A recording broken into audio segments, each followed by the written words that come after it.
Но по кой начин те станаха такива? Как постигнаха тия титли? Особено първите им титли. Дайте да ги анализираме. Христов отдясно, защитата е неподготвена, опасно подаване. Имаше там игра с ръка обаче. Да излъжат своя съперник с тази атака.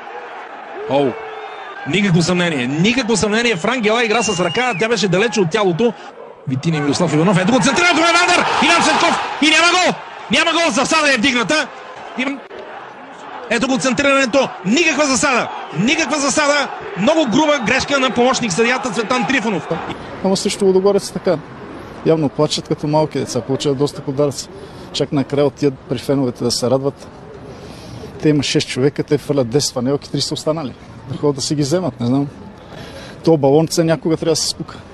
Червен картон за Антони Стериакис. Много интересно. Какво се случва сега и защо Антони Стериакис получи червен картон? Няма две мнения по въпроса. Просто не знам аз. Това е изключително странно решение на Стефан Апостолов. Имат уникален комфорт, осигурен от хората в жълто, в зелено и червено и там с екипи се не ги знам всеки матч. Втори жълт картон е това за Здравко Илиев. Вере остава с човек по-малко на терена. Ситуация, да видим пак. Не съм сигурен, че Здравко Илиев изобщо наруши правилата тук. Да ви призная, според мен Яцек Горалски бе агресивната страна.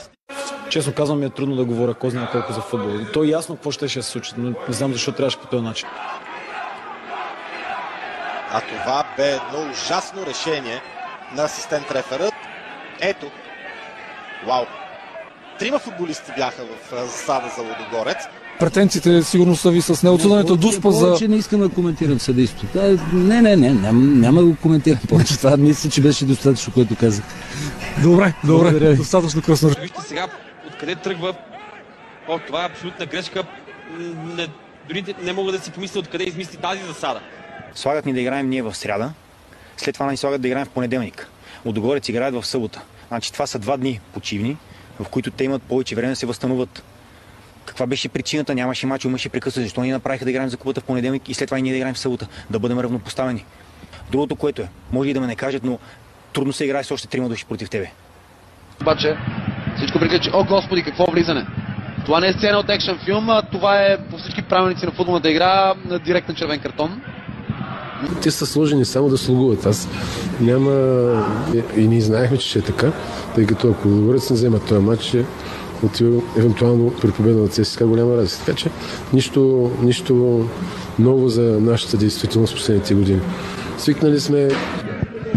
Сипана топка на границата на наказателното поле. И това е Дуспа. Дуспа за Лудогорец в последните секунди на матча и жълт картон за Иван Стоянов. Скочи над Марселиньо. И това решение на Волен Чинков може да бъде дори с цената на 7-ма шампионска титла за Лудогорец. Не е ли над съдята проблема и въобще на друго? Съдята, защото ги е страх от Киро. Това така. Всичките му се слагат, разбираш? Времето е това да прекъсне, разбираш? Не може Разград да управлява футбола в България. Винаги, когато Лудогорец победи, винаги съдята е виновен.